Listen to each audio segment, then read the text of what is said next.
if you talk to yourself, watch this. There is a peculiar, almost clandestine intimacy in the sound of one's own voice, echoing in an empty room.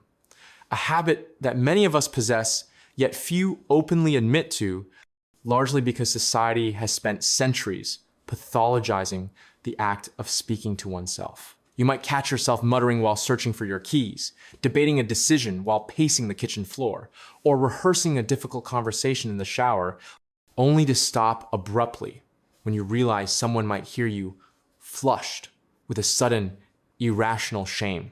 We have been conditioned to view this behavior as a fragment of instability, a sign that the mind is fraying at the edges, or perhaps a symptom of profound loneliness. Yet if we peel back the layers of social stigma and look through the lens of psychological mechanics, a completely different picture emerges. It begs the question, are you speaking because you are losing your grip on reality? Or are you speaking because your reality is so complex, so vivid, and so demanding that it can no longer be contained within the silence of your skull? To understand this, we must first look at the origins of human thought, specifically through the framework of the renowned developmental psychologist Lev Vygotsky, who identified what he called private speech. When we are children, we narrate our lives out loud. We tell ourselves to pick up the red block, to be careful with the glass, to walk slowly. As we age, societal pressure forces this narration underground, transforming it into inner speech, the silent monologue of the mind. However, for many adults, particularly those with high cognitive functioning or intense emotional landscapes, that inner speech refuses to stay silent. Reverting to overt self-talk is not a regression. Rather, it is a sophisticated engagement of the brain's executive functions. When you vocalize your thoughts, you are not merely making noise. You are engaging in a process known as cognitive offloading. By turning an abstract, swirling thought into a concrete sound wave, you are physically separating the thought from the thinker, allowing you to examine it as an object rather than drowning in it as an experience. This brings us to a fascinating psychological phenomenon known as self-distancing. Research suggests that the specific way you talk to yourself matters immensely. There is a profound difference between the person who says, "I don't know what to do," and the person who says, "Okay, John, what is your next move?" When you utilize your own name or second-person pronouns, you are activating a psychological mechanism that reduces activity in the amygdala, the brain's fear center, and increases activity in the prefrontal cortex, the center for logic and planning. You are essentially stepping out of the chaotic first-person perspective and becoming a wise observer of your own life, coaching yourself through trauma or confusion with an objectivity you usually reserve for a friend. In this light, talking to yourself is not a sign of madness. It is a sign of high emotional intelligence and a subconscious attempt at self-regulation. Furthermore, we must consider the type of personality that creates this habit. Those who talk to themselves often possess a hyper-associative mind. Your brain may connect dots that others do not see, running simulations of future events, replaying past interactions to analyze tonality, or constructing complex arguments.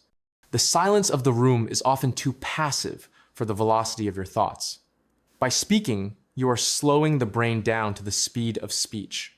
It acts as a braking mechanism for a racing mind.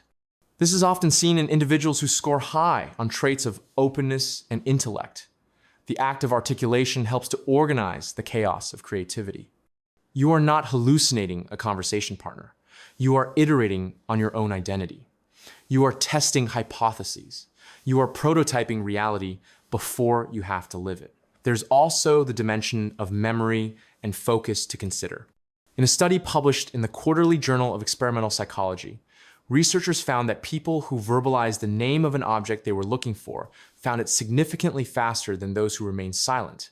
This validates the idea that language is not just a tool for communication, but a tool for perception. When you say keys, you are priming your visual cortex to identify that specific shape. Therefore, the person muttering in the supermarket is often the most focused person in the aisle. It creates a feedback loop of attention that anchors the mind to the present moment, combating the dissociative drift that so often plagues the modern, overstimulated brain. However, there is a shadow side to this, one that requires awareness. If your self-talk is repetitive, circular, and derogatory, a cycle of, you're stupid, you messed up again, why can't you get this right? This is no longer cognitive offloading, it is rumination. This is the inner critic seizing the microphone. But even here, the solution is not silence. The solution is to change the script. Because you are already in the habit of listening to yourself, you have a unique advantage. You can rewrite the dialogue. You have the capacity to turn that externalized voice from a prosecutor into a defense attorney. Ultimately, talking to yourself is an act of self-reliance. In a world that constantly demands we perform for others, present curated versions of ourselves on screens, and fill every silence with digital noise, the ability to hold a conversation with oneself is a rare preservation of the self. It signifies that you are comfortable enough in your own company to articulate your existence. It means you are your own primary consultant. So, the next time you catch yourself whispering a plan to the empty air or debating a choice in the quiet of your car, do not hush your voice in shame. Recognize it for what it is. The sound of a mind working at full capacity, organizing its universe and guiding itself home. You are not crazy. You are just the only one listening closely enough to hear the gears turning.